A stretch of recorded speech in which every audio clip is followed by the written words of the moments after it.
اس کی باتیں تھی، اس کی سے مراد غالب تھی تو دلی میں اس کی باتیں تھی، لے چلی اب وطن کو کیا سوغات، اس کے مرنے سے مر گئی دلی، اس کے مرنے سے مر گئی دلی، خواجہ نوشا تھا اور شہر بارات، یہاں اگر بزم تھی تو اس کی بزم، یہاں اگر بزم تھی تو اس کی بزم، یہاں اگر ذات تھی تو اس کی ذات، ایک روشن دماغ تھا نہ رہا، شہر میں ایک چراغ تھا نہ رہا، شہر ایک روشن دماغ تھا نہ رہا، شہر میں ایک چراغ تھا نہ رہا۔ تو یہ بند مکمل یہاں پر ہوتا ہے، جس میں حالی نے غالب کی شخصیت کو، اس کی خوبیوں کو پیش کیا ہے یا ان کو ہائی لائٹ کیا ہے، اس کو روشنی میں لانے کی کوشش کی ہے۔ ان کے غم کا اظہار کرتے ہوئے حالی کہتے ہیں بلبل ہند، بلبل ہند سے مراد مرزا غالب ہے۔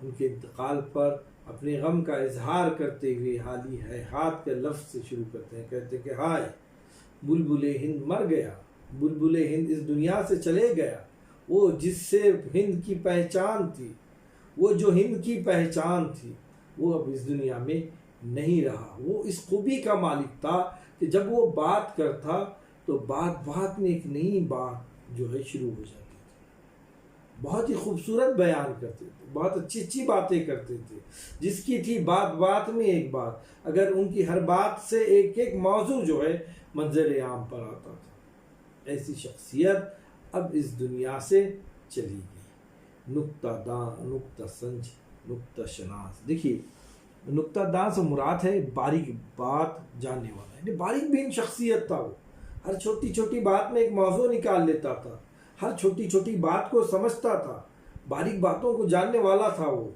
اور نکتہ سنج کہتے ہیں خوش گفتار، خوش مزاج، اور نکتہ سنج، نکتہ شناس ہم معنی الفاظ ہیں، ایک جیسے الفاظ ہیں۔ شاعر کیا کہہ رہا ہے، غالب نکتہ داں تھے، یعنی باریک باریک باتوں کو جاننے والے تھے۔ ان کی شخصیت کیسی تھی؟ خوش گفتار تھے، وہ بہت ہی میٹھی زبان استعمال کرتے، اچھے الفاظ استعمال کرتے، کبھی کسی کو ڈانٹ دینا، ڈپٹ دینا، کسی کا دل شکنی کرنا، ایسا ان کا مزاج نہیں تھا۔ خوش گفتار تھے، نکتہ سنج تھے، نکتہ شناس تھے، خوش معیار تھے، خوش مزاج تھے۔ ایسی شخصیت جو ہے وہ اب اس دنیا سے اڑ گئی ہے۔ پاک دل، پاک ذات، پاک صفات، کس کے؟ غالب کے۔ کیسا انسان ہے وہ؟ پاک دل ہے، اس کے دل میں کسی کے لیے کوئی عیب، کسی کے لیے کوئی حسد، حرص، ایسی چیزیں غالب کے دل میں نہیں تھی۔ شاعر یہ کہتا ہے کہ غالب کا دل پاک تھا، ان کے دل میں کسی کے لیے حرص و حوث نہیں تھی، وہ پاک ذات شخصیت تھی، ان کی ذات بہت ہی پاک تھی، کیونکہ ان کے دل میں کسی کے لیے برائی نہیں ہوتی۔ کسی شخص کے دل میں اگر کسی کے لیے کوئی برائی نہ ہو، یقیناً وہ پاک ذات ہی کہلاتی ہے، اور پاک صفات بھی تھی، بڑا ہی خوش مزاج انسان تھا غالب۔ تھوڑی سی پینشن اگر مل جائے اور اس پینشن میں کسی غریب کا کوئی مسئلہ آ جائے تو وہ بلا تکلف اس کو مدد کرنے کے لیے تیار ہو جاتے۔ آپ اپنی پینشن کا بہت سارا حصہ غربا میں تقسیم کر دیتے تھے۔ کہا جاتا ہے کہ غالب کے دیوڑی کے سامنے، مکان کے سامنے غریب، غربا، معذور، اندھے، فقیر قسم کے کئی لوگ پڑے ہوئے رہتے تھے، اور غالب ان کی مدد کرتے تھے۔ بڑے ہی پاک صفات انسان تھا، بھلے ہی وہ شراب پیتے تھے، بھلے ہی وہ جوا کھیلتے تھے، یہ کردار الگ بات ہے، لیکن حقیقت یہ ہے کہ وہ پاک صفات انسان تھا، جس کا دل بھی پاک تھا، جس کی ذات بھی پاک تھی، یعنی غالب پاک دل اور پاک صفات والی شخصیت تھی، نکتہ داں شخصیت تھی، باریک بین شخصیت تھی، خوش مزاج شخصیت تھی، خوش معیار شخصیت تھی، جو اب ہمیں چھوڑ کر چلی گئی ہے۔ شیخ اور بزلہ سنج، شوق مزاج، رند اور مرجع کرام و سخا۔ شیخ کے معنی ہوتے ہیں، اب اگر مذہبی اعتبار سے لیا جائے، تصوف کے اعتبار سے لیا جائے، تو انسان کی رہبری کرنے والا، رہنمائی کرنے والا، نیکی کے طرف بلانے والا، اچھی عادتوں کی دعوت دینے والا۔ اور دیکھیے گا یہ غالب خود کہتے ہیں کہ اگر میں رند خور نہ ہوتا، شراب پینے والا نہ ہوتا تو لوگ مجھے اللہ ولی سمجھتے. ایک شعر کا مفہوم ہے. ہاں غالب ہم تجھے ولی سمجھتے اگر تو بادہ خوار نہ ہوتا. ایسا ہی کچھ شعر ہے، ہو سکتا ہے کچھ الفاظ بدل ہو، لیکن اگر وہ کہہ رہے کہ اگر تو بادہ خوار نہ ہوتا، اگر تو شراب پینے والا نہ ہوتا تو ہم تجھے ولی سمجھ بیٹھتے. کیونکہ وہ اپنی شاعری میں ایسی ایسی تصوف کی باریک بین باتیں بھی پیش کرتے ہیں، ایسے مضامین بھی پیش کرتے ہیں.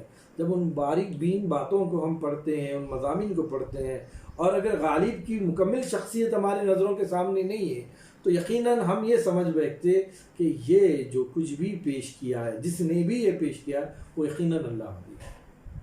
تو شاعر یہیں اسی بات کو پیش کرتے ہوئے کہتے ہیں شیخ، شخصیت شیخ جیسی ہے، خوبیاں، اچھائیاں، نیک، پاک دل، پاک ذات، پاک صفات یقیناً شیخ کی ہیں. اور بذلہ سنج، خوش گفتار انسان ہے، لطیفہ گو، چھوٹی چھوٹی باتوں میں انسان کو ہنسا دینے والا ہے، خوش مزاج ہے، شوق مزاج ہے، چنچل مزاج ہے. لوگوں کے ساتھ لوگوں کو جب ملتا تو لوگ اس سے محظوظ ہوتے، خوش ہو جاتے تھے. غالب کے مزاج کو دیکھ کر، غالب کی باتوں کو دیکھ کر، غالب کی باتوں کو سن کر لوگ خوش ہو جاتے تھے. شیخ ہیں اور بذلہ سنج ہیں، شوق مزاج بھی ہیں، لطیفہ گو بھی ہیں، خوش مزاج بھی، اچھی اچھی باتیں کرنے والی شخصیت بھی ہے. رند اور مرجائے کرام و سقا.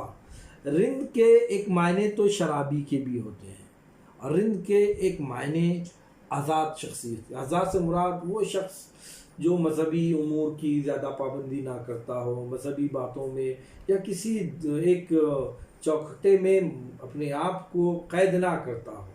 آزاد شخص کو بھی کہہ سکتے ہیں. اور ویسا ہی مزاج غالب کا تھا، آزاد مزاج کے، آزاد شخصیت تھی. یعنی نمازوں کی کبھی پابندی کرتے ہوئے تو نظر نہیں آئے، نماز پڑھتے ہوئے نظر نہیں آئے، ہاں، لیکن پینے کی عادت تو تھی. لیکن اس کے باوجود بھی دیکھیے متضاد شخصیت ہے غالب کی. یہاں تو شراب پینے کا بھی شوق ہے، یہاں تو جو ہے جوا کھیلنے کے بنیاد پر جیل میں بھی چلے گئے، ہاں، لیکن اس کے علاوہ ان کے دیوان خانے میں ہما وقت دیکھتے کہ بڑے بڑے علماء اکرام، معتبر شخصیت جمع ہوتے تھے اور ان کی ذات سے فیض حاصل کرتے تھے. یہ متضاد شخصیت ہوگی غالب کی. ایک طرف تو وہ شراب بھی پیتے ہیں، دوسری طرف علماء دین کی محفل میں بھی بیٹھتے ہیں، ایک طرف وہ جوا بھی کھیلتے ہیں، ایک طرف تصوف کی باریک باریک موضوعات پر جو ہے وہ اظہار خیال بھی کرتے ہیں، معتبر لوگوں میں بھی بیٹھتے ہیں، کبھی جوا کھیلنے والوں میں بھی بیٹھتے ہیں. رند اور مرجع کرام و سقا. لاکھ مضمون اور اس کا ایک ٹھٹور. اس کے ایک مذاق میں، غالب کے ایک ٹھٹور مذاق کو کہتے ہیں، اس کے ایک مذاق میں ایسے کئی مضامین نکلتے جس پر انسان بہت کچھ اظہار خیال کر سکتا تھا. لاکھ مضامین ہیں اور اس کا ایک ٹھٹور، اس کے ایک مذاق سے بہت سارے مضامین نکلتے تھے. 100 تکلف، 1000 تکلف کیجئے لیکن غالب کی ایک سیدھی بات ہو جاتی تھی. ان 1000 تکلفوں میں غالب سے ایک سیدھی بات نکل جاتی تھی.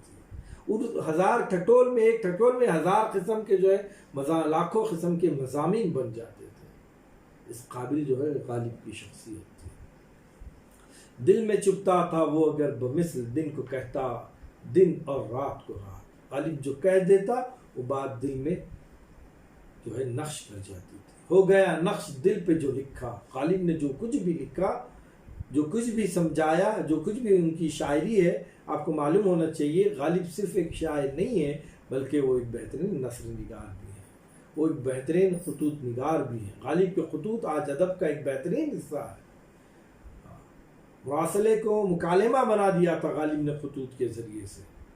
گویا غالب نے جو کچھ بھی لکھا وہ انسان کے دل پر نقش کر گیا. غالب کی یہی خوبی تھی. چاہے وہ شاعری میں کچھ کہتے، آج تک وقت کی اتنا زمانہ گزر جانے کے باوجود ہونا تو یہ چاہیے تھا کہ غالب کے کلام پر گرد آ جاتی، دھول آ جاتی، وقت کے ساتھ ساتھ وہ دھندلا ہو جاتا، لیکن غالب کا کلام وقت کے ساتھ ساتھ تازہ بتازہ ہو جا رہا ہے، لوگوں کے دل پہ نقش کر جا رہا ہے.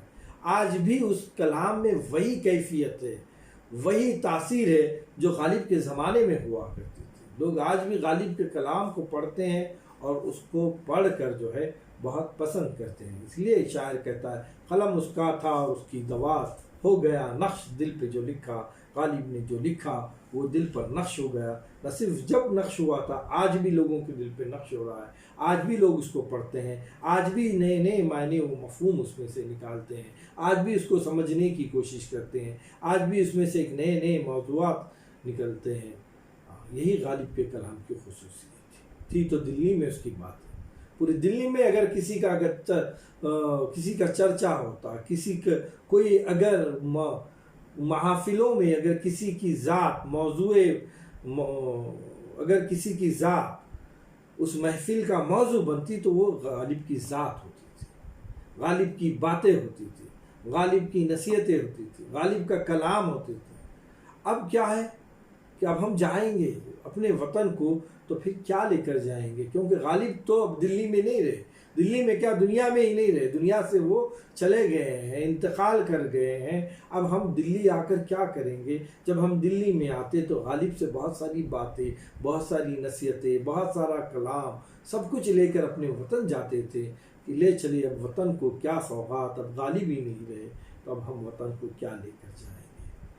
اس کے مرنے سے مر گئی دلی، یعنی دلی میں جو کچھ بھی رونق تھی وہ غالب کی وجہ سے تھی، جو کچھ بھی محفلیں تھی غالب کی وجہ سے تھی، جو کچھ بھی تذکرے ہوتے غالب کے ہوتے، جو بھی کلام زیر موضوع آتا وہ غالب کا آتا۔ اب وہ تو چلا گیا، اس کے مرنے سے مر گئی دلی۔ دلی اب جو ہے خالص بالکل ویران سی ہو گئی ہے، مر گئی ہے۔ دلی میں اب وہ رونق نہیں رہی ہے، وہ محفلیں نہیں رہی ہیں، کیونکہ جو محفلیں آباد کرنے والا تھا وہی شخص نہیں رہا۔ اس لیے حالی کہتے ہیں کہ اس کے مرنے سے، کس کے مرنے سے؟ غالب کے مرنے سے مر گئی دلی۔ خواجہ نوشاہ تھا اور شہر برات، پوری شہر ایسا لگتا کہ غالب نوشاہ ہے، وہ ان کا لقب بھی ہے، ایسا لگتا کہ غالب نوشاہ ہے، دلہا ہے، اور ان کی پورا شہر جو ہے ان کی بارات ہے، ایسا محسوس ہوتا تھا۔ خواجہ کو جب بھی دیکھتے تھے تو ان کے پیچھے ایک بارات چلتی ہوئی نظر آتی تھی، پورا شہر ان کے ساتھ رہتا تھا، کئی لوگ ان کے ساتھ رہتے تھے۔ ان کی شخصیت کو دیکھ کر شاعر یہ کہتا ہے کہ خواجہ نوشاہ تھا، غالب نوشاہ تھے، اور ان کا لقب بھی ہے، اور پوری شہر اس کی بارات ہے۔ یہاں اگر بزم تھی تو اس کی بزم، کس کی بزم تھی؟ غالب کی۔ اگر دلی میں کسی کی بزم تھی، اگر کس کی محفل تھی تو وہ صرف اور صرف غالب کی محفل تھی۔ یہاں اگر ذات تھی تو اس کی ذات، یعنی حالی کو دلی میں اگر کوئی ذات نظر آتی ہے، کوئی شخصیت نظر آتی ہے، کوئی محفل نظر آتی ہے تو وہ صرف اور صرف غالب کی نظر آتی تھی۔ غالب سے ہی دلی ان کو آباد نظر آتی تھی، غالب سے ہی دلی کے اندر ان کو محفلیں نظر آتی تھی، غالب سے ہی ان کو دلی کی رونقیں نظر آتی تھی۔ اب غالب نہیں رہے، ان کی ذات ختم ہو گئی، انتقال کر گئی۔ ایک روشن دماغ تھا نہ رہا، شہر میں ایک چراغ تھا نہ رہا۔ وہ روشن دماغ سے مراد غالب ہے، وہ ذہین انسان، وہ نکتہ داں، وہ نکتہ سنج انسان اب زمانے میں، اب دنیا میں، اب دلی میں نہیں رہا۔ جو چراغ تھا، جس چراغ کے جلنے سے دلی روشن تھی، اب وہ چراغ دلی میں نہیں رہا۔ گویا دلی میں سوائے اندھیرے کے غالب کو کچھ اور نظر نہیں آ رہا ہے۔ گویا غالب کا انتقال ہو جانا شہر دلی کو جو ہے اندھیرا کر دیا ہے۔ شہر دلی میں چاروں طرف سیاہی، اندھیرا ہی اندھیرا چھا گیا ہے۔ تو یہ دوسرا بند تھا جس میں غالب نے اپنے غم کا اظہار کیا ہے، اور حالی نے اپنے غم کا اظہار کیا ہے، غالب کے چلے جانے کا، غالب کی شخصیت کا اظہار کیا ہے، ان کی شوقی مزاج کا اظہار کیا ہے، ان کی نکتہ سنج کا اظہار کیا ہے۔ اس طرح جو ہے اس دوسرے بند کو یہاں پر اختتام ہوتا ہے۔ انشاءاللہ دیگر اور جو بند ہیں وہ دوسرے ویڈیو اور لیکچر میں ہم پیش کریں گے۔ آج کے لیے کافی ہے، شکریہ۔